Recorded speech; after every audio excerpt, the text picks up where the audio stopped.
Vegas lights, championship swagger, and a two-time MVP chasing history.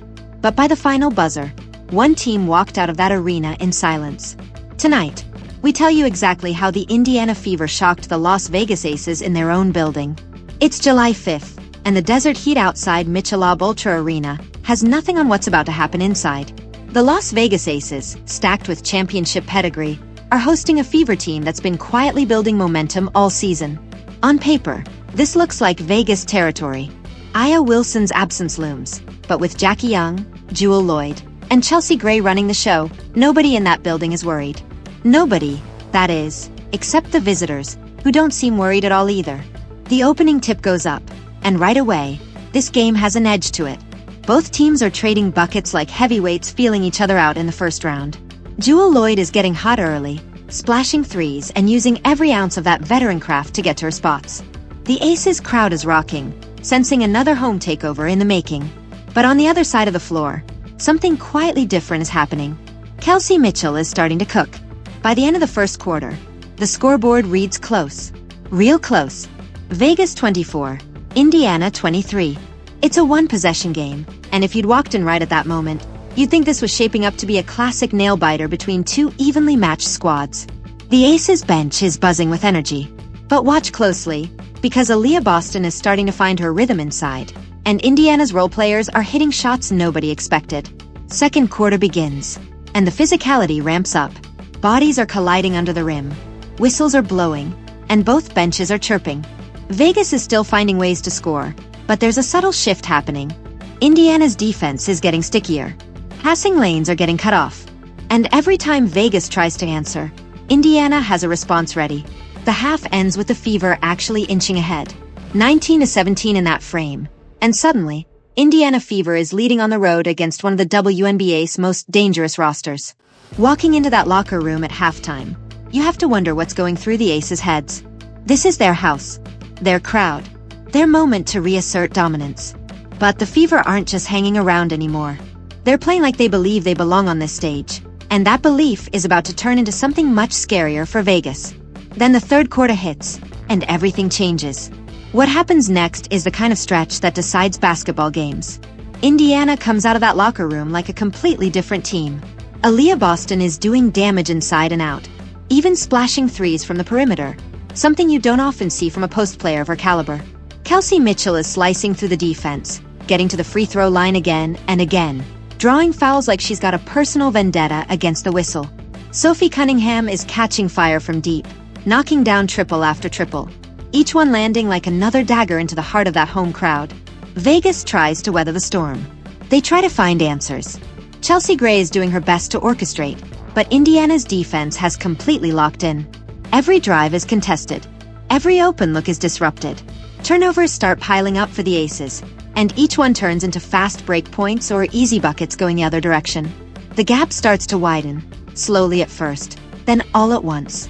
By the time that third quarter buzzer sounds, the number on the board is staggering. Indiana has outscored Las Vegas 26-14 in that period alone. Think about that for a second. A team that trailed at one point in the first half just dropped 26 points on a championship-caliber defense in a single quarter, while holding their opponent to just 14. That's not a hot streak. That's a statement. The energy in that arena completely flips. What was a roaring, confident Vegas crowd just minutes ago has gone eerily quiet. You can feel the shift, the kind of silence that only happens when a home team realizes the game is slipping away right in front of them. Indiana's bench is jumping up and down. Their lead balloons all the way up to 18 points, and suddenly this isn't nail-biter anymore. This is a takeover. Heading into the fourth quarter, Las Vegas needs a miracle. They need Jackie Young and Jewel Lloyd to somehow catch fire and erase a deficit that's grown into a mountain. And to their credit, they don't just fold. Vegas fights. They chip away, trying to make this respectable, trying to give their crowd something to cheer about before the final horn. But Indiana has an answer for everything. Every time Vegas strings together a small run, Kelsey Mitchell calmly walks to the free throw line and cashes in. Every time the Aces get a stop, Aaliyah Boston is there to clean up the boards and finish through contact. This fourth quarter isn't about a comeback attempt succeeding. It's about Indiana making sure the door stays firmly shut. When the final buzzer sounds, the scoreboard tells the whole story. Indiana Fever 84, Las Vegas Aces 68.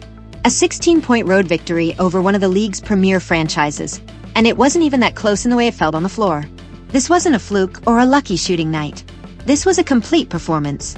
Let's talk about what actually made this one happen. Kelsey Mitchell put together an absolute masterclass, pouring in 27 points while getting to the free throw line over and over, making Vegas pay every single time they tried to get physical with her. Aaliyah Boston delivered a dominant double-double, finishing with 18 points and 10 rebounds, proving she can beat you inside and stretch the floor when needed. Sophie Cunningham provided a spark off the perimeter that Vegas simply had no answer for. But maybe the most telling number of the entire night isn't even about scoring. Indiana finished with 18 assists compared to just 7 turnovers, an incredibly efficient number that shows a team playing smart, unselfish basketball.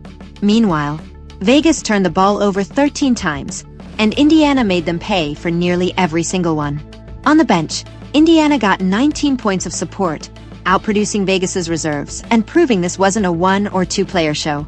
For Las Vegas, this loss stings in a way that goes beyond the final score. Losing at home, in front of your own crowd, to a team that many didn't expect to compete at this level, is the kind of result that lingers. Jackie Young's 15 points and Jewel Lloyd's 12 weren't nearly enough to offset a third-quarter collapse that completely altered the trajectory of the game. As both teams head back to their locker rooms, one side leaves with validation, and the other leaves with questions. Indiana Fever didn't just win a game in Las Vegas. They walked into hostile territory and dismantled a contender in real time, quarter by quarter, until there was nothing left to argue about. If this is a sign of what's coming for the rest of the season, the rest of the league better be paying very close attention.